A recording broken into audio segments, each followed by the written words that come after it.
కొంత జాప్యమైనా కానీ వీళ్ళ భారతీయ జనతా పార్టీ వీళ్ళ రాజకీయ లబ్ధి కొరకు వీళ్ళ ఈ జాతిని మత విద్వేషాలతో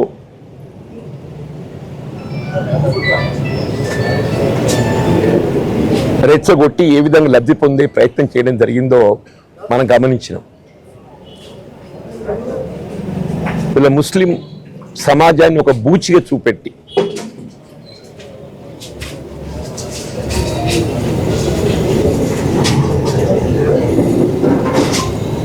కాంగ్రెస్ కోటేస్తే ముస్లింలు కోటేసినట్టనో,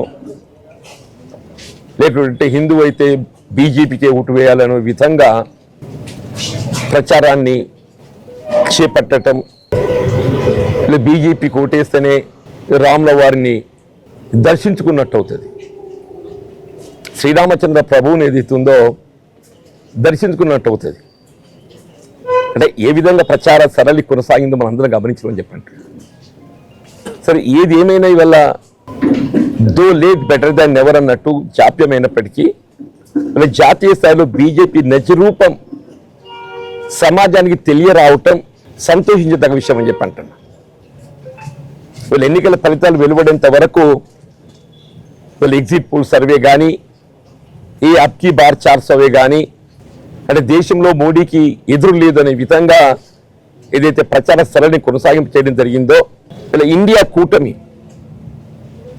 కూటమి రాహుల్ గాంధీ గారు ఏదైతున్నదో వీళ్ళు విచ్ఛిన్నకర శక్తులను అదుపు చేయబడటానికి ఏదైతుందో సమైక్యవాదులను, లౌకికవాదులందరినీ కూడా ఐక్యం చేయబడే విధంగా ఇండియా కూటమి ఏర్పాటు చేయటం, ఇవాళ మనకు లభించిన కొద్ది సమయంలో సపోర్ట్ 2 మాసాల సమయంలో ఏదైతున్నదో ఓన్లీ విత్ ఇన్ 2 months అంటే ఎన్నికల షెడ్యూల్ వెలువడ్డ నాటికి ఫలితాలు అంటే పోలింగ్ నాటికి ఏదైతుందో మధ్య it was only 2 months gap.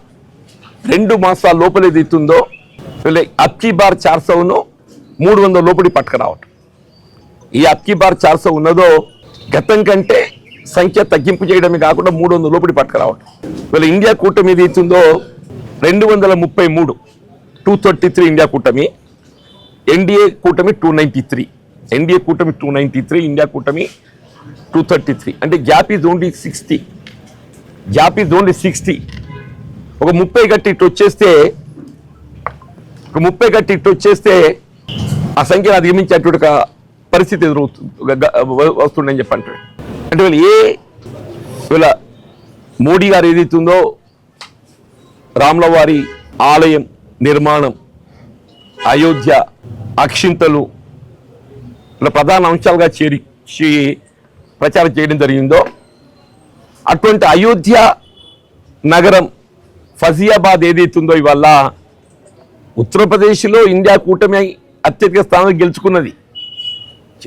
గమనించాల్సి, యూపీలో ఏదైతుందో ఇండియా కూటమి అత్యధిక స్థానాలు గెలుచుకున్నది. అంతేకాకుండా ఫజియాబాద్ వేర్ అయోధ్య రామ మందిరం నిర్మాణం చేయడం జరిగిందో వీళ్ళు కేవలం మోడీ గారి ఆర్భాటాలను చూసి సాధారణంగా మందిరం దేవుడు అంటే అందరి విశ్వాసం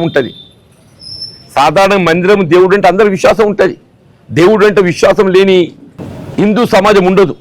అందులో శ్రీరామచంద్ర ప్రభు అంటే కేవలం హిందూ సమాజానికి కాకుండా యావత్ సమాజానికి ఆదర్శమూర్తి. కేవలం హిందూ అనే కాకుండా యావత్ సమాజానికి ఆదర్శమూర్తి శ్రీరామచంద్ర ప్రభు అని చెప్పి అంటున్నా. శ్రీరామచంద్ర ప్రభు పట్ల ఏదైతుందో విశ్వాసం లేని పౌరుడు ఉంటాడు, మానవు ఉంటాడని నేను భావించానని చెప్పి అంటున్నా. కానీ దాన్ని ఏ విధంగా భారతీయ జనతా పార్టీ తన రాజకీయ లబ్ధి కొరకు వాడుకునే ప్రయత్నం చేయడం జరిగిందో దాని స్థానికులు జీర్ణించుకోలేకపోయింది. అక్కడ ఏదైతుందో తీర్పు కేవలం ఇలా బీజేపీ ప్రచార ఆర్భాటాలు మోడీ గారి పట్ల ఆయన అవలంబిస్తున్న విధానాలకు ఏదైతుందో, అంటే గతంలో మనం యేసు ప్రభు ఏదైతుందో వీళ్ళ దేశానికి మరి ఈ లోకానికి అవతరించినటువంటి ఒక ప్రభుగా మనం ఆరాధించడం జరుగుతుందో, వీళ్ళు మోడీ గారు కూడా అదే విధంగా నేను ఒక దైవదూతను, మోడీ గారు స్వయంగా పేరు నేను ఒక దైవదూతను అనే విధంగా ఏదైతుందో ఆయన ప్రచారం చేసుకోవటాన్ని ఉత్తర భారతదేశం హర్షించలేకపోయింది. ఉత్తర భారతదేశం హర్షించలేకపోయిందని చెప్పి అంటున్నా. దీన్ని మన ప్రభుత్వం ఏర్పాటు చేయడానికి సంఖ్యాబలం పొందలేకపోయినప్పటికీ కూడా ఈ దేశం యావత్ సమాజం భవిష్యత్తు ఏదైతుందో రాహుల్ గాంధీ వైపు చూస్తుంది. రాహుల్ గాంధీ గారి యొక్క నాయకత్వం వైపు చూస్తుందని చెప్పి అంటున్నాను. ఆయన కాంగ్రెస్ పార్లమెంటరీ పార్టీ నాయకుడిగా ఒక ప్రతిపక్ష పార్టీ ఒక హోదాతో ఏదైతుందో మళ్ళీ ప్రభుత్వానికి ఒక వాచ్ డాగ్ లాగా ప్రభుత్వ వైఫల్యాలన్నీ ఎత్తి చూపబడే విధంగా వారు సక్సెస్ఫుల్గా ఈ దేశాన్ని ముందుకు నడిపిస్తారని ఒక విశ్వాసం వ్యక్తం చేస్తున్నా. ఇవాళ మన ప్రాంతంలో చెప్పంటూ నేను ఇలా ఉత్తర భారతదేశంలో ఏదైతున్నదో ఇలా బీజేపీ అంటే ఏందో తెలిసిపోయింది మోడీ గారు. వీళ్ళు దక్షిణ భారతానికి ఏదైతుందో అది ఇక్కడ ఆ గాడుపులు అక్కడికి వెళ్ళి ఇక్కడికి వచ్చడం లేట్ అయిపోయింది. ఒక టర్మ్ లేట్గా వచ్చింది ఇక్కడికి, ఇక్కడ వచ్చడం ఒక టర్మ్ లేట్ అయింది. ఆ ప్రభావం ఇప్పుడు చూపెట్టి, ఆ ప్రభావం ఇప్పుడు ఇక్కడ చూపెట్టింది. అంటే దీంతోనే కథ ముగుస్తుంది, ఈ కథ ముగుస్తుంది. దానికి తోడు ఏదైతున్నదో ఇలా బీఆర్ఎస్ పార్టీ ఇలా శత్రు మిత్రుడు అన్నట్టు, ప్రత్యర్థి మిత్రుడు అన్నట్టు ఇలా బీఆర్ఎస్ అనేది ఏదైతుందో స్వయంగా వారి ఉనికిని నిలబెట్టుకునే ప్రయత్నం చేయాలి. కానీ వాళ్ళ ఉనికిని నిలబెట్టుకునే ప్రయత్నం చేయకుండా వాళ్ళ ప్రత్యర్థి వాళ్ళకి మిత్రుడు అనే విధంగా ఏ విధంగా వాళ్ళు గెలవడం కంటే కాంగ్రెస్ని గెలవకూడదు చూడటమే ప్రధానంగా వాళ్ళ లక్ష్యం ఎంచుకున్నారు. బీఆర్ఎస్ పార్టీ వాళ్ళు గెలవాలనే దానికంటే ఎక్కువగా కాంగ్రెస్ను ఏ విధంగా గెలుపు దరికి చేరనీయకుండా అడ్డుపడగలుగుతాం, కాంగ్రెస్ను ఏ విధంగా గెలుపు దరికి చేరనీయకుండా అడ్డుపడగలుగుతాం అన్నటువంటి ఒక ధోరణితో వాళ్ళ బీజేపీకి అండగా నిలవటం. అంటే వాస్తవంగా ఇది అందరి ముందు ఏమనుకున్నాం, ట్రయాంగులర్ కంటెస్ట్ అనుకున్నాం. అందరి మీద ట్రయాంగులర్ కంటెస్ట్ అనుకున్నాం. చివరికి ఏమైపోయింది పోలింగ్ నాటికి, ఇది ట్రయాంగులర్ కంటెస్ట్ కాదు, contest between Congress and BJP BRS together. చివరికి ఏమైపోయిందంటే Congress versus BJP BRS together మిత్రపక్షం అయిపోయినారు. ఇలా బీఆర్ఎస్ ఓటు అంతా ఏదైతుందో బీజేపీకి బదిలీ చేయాలి. ఏ విధంగా బదిలీ చేయాలి? ఇలా మా ఓటు శాతం కానీ మా ఓటు కానీ ఏదైతుందో మీరు 2023 శాసనసభ ఎన్నికల్లో పోలైన వివరాలను చూస్తే మేము అంతకన్నా మా ఓటు శాతం పెరిగింది. 23 అసెంబ్లీలో మాకు వచ్చిన ఓటు ఫిగరే కానీ శాతం కానీ రెండు కూడా పెరిగినాయి. బీజేపీ గెలుపుకు దోహదపడ్డెవరు? బీఆర్ఎస్. ఇది వాళ్ళ ఓటు ఏదైతుందో ఇప్పుడు మతతత్వ శక్తులను అడ్డుకోవాల్సిన బాధ్యత వాళ్ళ మీద కూడా ఉంటుంది, మతతత్వ శక్తులను అడ్డుకోవాల్సిన బాధ్యత. కానీ ఆ విధంగా కాకుండా ఏదైతుందో వీళ్ళ ప్రత్యర్థిని కాంగ్రెస్ చూసి కాంగ్రెస్ రాకుండా చూడాలని వీళ్ళు బీజేపీ గెలుపుకు పరోక్షంగా దోహదపడ్డారని చెప్పంట. నేను దానికి ఒక చిన్న ఉదాహరణ కూడా చెప్తానే. అంతర్గామ ఎమ్మెల్యే గారి విలేజ్ సాధారణంగా ఎమ్మెల్యే గారి గ్రామంలో ఆయన పార్టీకి ఓటు ఎక్కువ తేవాలని ప్రయత్నం చేయడం సహజం. అది ఆయన ఓటు ఎక్కువ తెచ్చుకోవాలని ప్రయత్నం చేయడం సహజం. ఆయన అంతర్గామంలో వాస్తవంగా ఆయన ఓటు ఎక్కువ తెచ్చుకునే ప్రయత్నం చేసిండు. పోల్ మేనేజ్మెంట్ చేసిండు. దాంతో ఏమైంది, అక్కడ వచ్చిన ఓట్ల వివరాలు మీకు చెప్తాను నేను. కాంగ్రెస్ ఏదైతుందో మాకు 803 ఓట్లు వచ్చినాయి 4 బూత్లలో, అక్కడ ఓటర్ కాలతో సహా 803 వచ్చినాయి మాకు.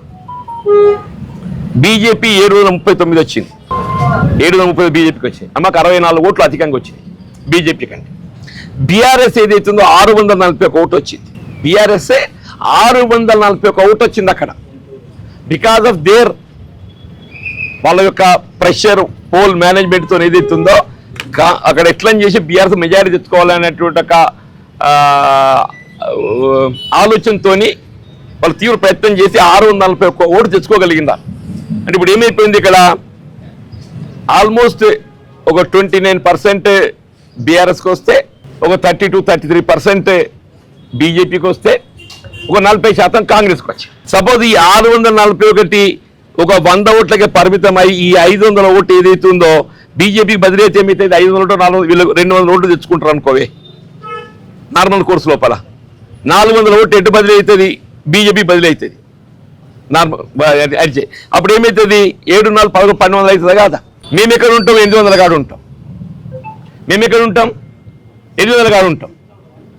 అంటే అక్కడ ఓటును బీజేపీకి బదిలీ కాకుండా చూడటంతోనే ఏదైతున్నదో మా ఓటు మేము ఇంటాక్ట్ మేము తెచ్చుకోగలిగినాం, మేము మెజారిటీ ఉన్నాం అక్కడ అంతర్గామలో. ఆయన ఏ విధంగా అయితే అంతర్గామంలో ఓటు నిలబెట్టుకునే ప్రయత్నం చేసిండో బీఆర్ఎస్ పార్టీకి, ఆ విధంగా అంతా నిలబెట్టుకుంటే జగిత్యాల 30,000 మెజారిటీ వస్తుంది మాకు. ఈ 16 ఎక్కడికి వెళ్ళిపోయింది? బీఆర్ఎస్కి వెళ్ళి. అంటే నేను క్యాలిక్యులేషన్ చెప్తున్నాను. సరే ఏదైనా కానీ ఏది ఇస్తుందో ఆల్వేస్ ఓటర్ ఇలా తీర్పు ఎవరమైనా దాన్ని ఆమోదించాల్సిందే. అంటే ఇంత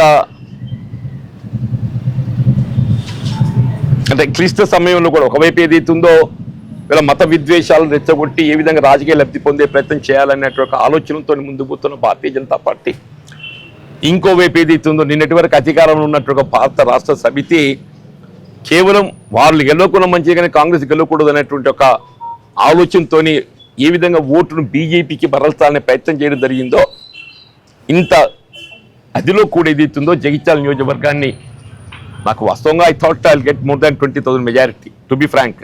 మీతో కూడా ఇప్పుడు చర్చలు చెప్పి నేను సరే ఆశించిన ఫలితం పొందలేకపోయినా, అయినప్పటికీ కూడా నేను జగిత్యాల ఓటర్ మహాశైలు ఓటర్లే కానీ ముఖ్యంగా నిజామాబాద్ పార్లమెంటరీ నియోజకవర్గ ఓటర్లకు అందరికీ కూడా నేను హృదయపూర్వకంగా ధన్యవాదాలు చెప్తున్నాను. ముఖ్యంగా కార్యకర్తలు, ది ఎంటైర్ పార్లమెంటరీ కాన్ఫరెన్స్ ఏదైతుందో కార్యకర్తలు అందరూ కూడా ఏదైతుందో బాధ్యతాయుతంగా ఇది ఒక ప్రతిష్టాత్మకంగా తీసుకొని గెలుచుకోవాలి ఒక పట్టుదలతోని నాకు కృషి చేసి I'm really thankful to entire cadre Congress party.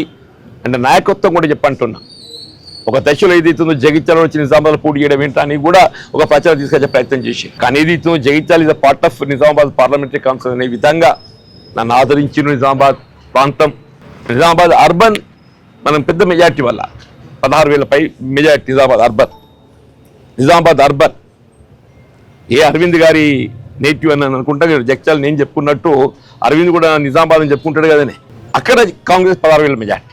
అంటే వాస్తవం నిజామాబాద్ ప్రజానీకం ఏదైతుందో నాకు అండగా నిలిచినందుకు ప్రత్యేకంగా ధన్యవాదాలు చెప్తున్నాను. నేను చెప్పినగా నేను టిల్ మై లాస్ట్ బ్రెత్, ఆ చివరి శ్వాస వరకు ఏదైతుందో నేను ప్రజా జీవితం కొనసాగుతా. ఏ స్థాయి హోదా అనేది ప్రధానం కాదు, అది రాసుకో. ఏ స్థాయి ఏ హోదా అనేది ప్రధానం కాదు. నాకున్నటువంటి సుదీర్ఘ అనుభవంతో ఏదైతుందో నా చివరి శ్వాస వరకు నేను ఉన్నది చెప్పిన మీటింగ్లో కూడా నేను మంచంలో వండైనా కానీ టెలిఫోన్లో అయినా కానీ ప్రజలకు సేవ చేసే ప్రయత్నం చేస్తానని చెప్పాను. ఓటమి నాకు బాధ్యత పెంచింది అనుకుంటా, కానీ ఏదైతుందో నన్ను నైరాశ్యానికి లోన్ చేస్తానని చెప్పి నేను భావించాను.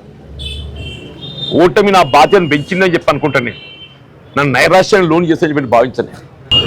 నాకున్న అనుభవం ఏదైతుందో ప్రజా సంక్షేమానికి తోడ్పడాలి. ఒక రిటైర్డ్ ఇంజనీర్ ఉంటాడే, ఆయనకున్న అనుభవం అనేది ఏదైతున్నదో సాంకేతికంగా సలహాలు సూచనలు ఉంటాయా? నేను ఏదైతుందో పదవి హోదా అనేది ప్రధానంగా పదవి హోదా అనేది నేను ఆశించిన పదవి పొందలేకపోవచ్చు కాక శాసన మండలి ఇంకా 9 మాసాలు ఉంది. నాకు శాసన మండలి ఇంకా 9 మాసాలు ఉన్నది. 9 monthsే నేను శాసన మండలి సభ్యుడిగానే ఉంటాను, నేను కొనసాగుతాను. ఇవి నా తదుపరి ఏదైతే ఉందో నాకున్న అనుభవం నాకు తోడుంటుంది. ఆ అనుభవంతో ఏదైతుందో నా జీవిత కాలం ఏదైతున్నదో నా తుది శ్వాస వరకు ప్రజాక్షేత్రంలో ప్రజా సేవలో కొనసాగుతాను. అది ప్లీజ్ టేక్ ఎ నోట్.